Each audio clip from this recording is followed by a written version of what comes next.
नमस्कार, न्यूज मंच देख रहे हैं आप और मैं हूं विशाल वैभव। पूर्व डीजीपी अभयानंद जो कि भोजपुरिया जन मोर्चा के राष्ट्रीय सलाहकार बनाए गए हैं और आज जो है भोजपुरिया जन मोर्चा की एक बैठक भी रखी गई पटना एम्स गोलंबर के निकट पूर्व डीजीपी अभयानंद के आवास पर, जहां तमाम बातों की सहमति बनी और जो है कई महत्वपूर्ण निर्णय लिए गए। इस बैठक में भोजपुरिया जन मोर्चा के राष्ट्रीय अध्यक्ष भरत सिंह सहयोगी, प्रवक्ता गोरखनाथ अकेला और तमाम उनके सभी सदस्य जो है इस बैठक में मौजूद थे।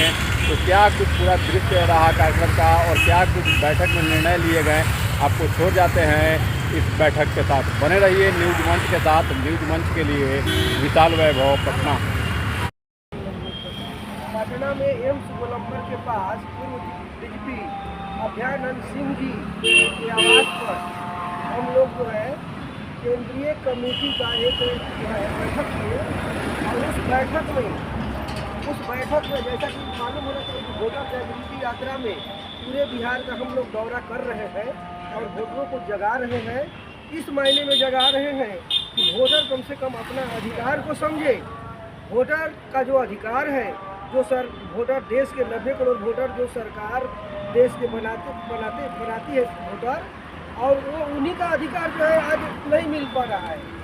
देश के 90 करोड़ वोटरों का जो प्राकृतिक संसाधन में जो हिस्सेदारी मिलना चाहिए, जो एक वोटर पर 30,000 रुपया जो आमदनी हो रही है, उसमें आधा डायरेक्ट वोटर का वो हिस्सेदारी है, व्यक्तिगत हित में मन मिलना चाहिए, यानी 15,000 रुपया हर महीना।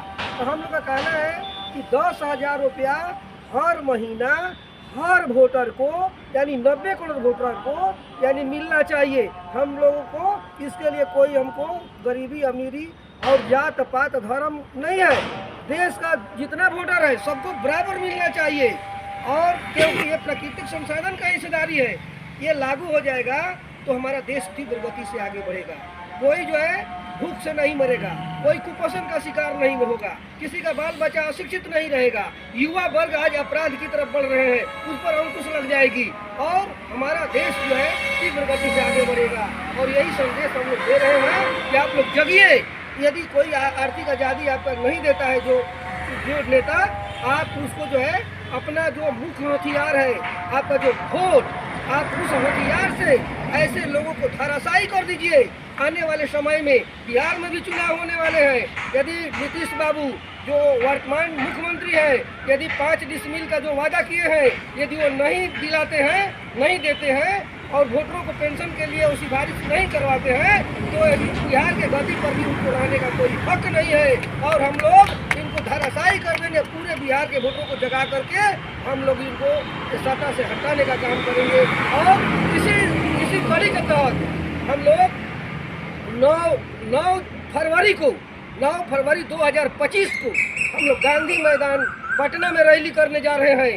और उस दिन जो है इस सरकार को हम लोग बताने का काम करेंगे कि जो वादा खिलाफी जो सरकार करेगी तो यहाँ इस बिहार में उनको राज करने का कोई हक नहीं रहेगा और हम लोग उखाड़ कर फेंकेंगे। मेरा नाम गोरखनाथ अकेला, मैं भोजपुरिया जन मोर्चा के राष्ट्रीय प्रवक्ता राष्ट्रीय कहने का मतलब है कि राष्ट्रीय प्रभारी के रूप में जो है मैं अभी सम्मेलन में नियुक्त हुआ हूँ, ये जिम्मेदारी निभा रहा हूँ। जय हिंद, जय भारत, देश के वोटर जिंदाबाद। करके यहाँ ये प्रस्तावना जब हमने भेजा तो उसमें जो त्रुटि था, उस त्रुटि को इन्होंने सुधार किया कि वोटर पेंशन स्पष्ट नहीं लिखा हुआ है। उस दौर में हमने प्रवक्ता से कहा कि इसको स्पष्ट करिए, तो इन्होंने स्पष्ट किया कि वोटर पेंशन लागू होना चाहिए। क्योंकि जिस वोट से एमएलए एमपी बनते हैं और जब वो बनते हैं तब उनका पेंशन मिलता है, और हमारे वोटर जो हमारे गरीब खास करके हैं और गरीब होते जाते हैं, जो अमीर हैं और अमीर होते जाते हैं। क्या यही सोचकर ये देश आजाद हुआ था? क्या इतना कुर्बानी के बाद यही लोग उन्होंने सोचा था कि यही हाल होगा इस देश का? तो ऐसी स्थिति में भोजपुरिया जन मोर्चा ने संकल्प लिया कि वोटर का अधिकार होना चाहिए। वोट केवल देना ही अधिकार नहीं है, वोटर को आर्थिक अधिकार भी मिलना चाहिए। तो उसी अधिकार को लेकर वोटर यात्रा हमने बिहार में शुरू किया है और उसी शुरू के क्रम में आज हम माननीय अभयानंद जी पूर्व डीजीपी के निवास पर हम वो यात्रा लेकर आए हैं। कल हमसे बात हुई, हमने ये मन बनाया कि हमारे सर जो है शुरू से रोशनी देते हैं, क्यों नहीं हम लोग 10-12 आदमी चलकर जो विधिवत जो है इस मोर्चा में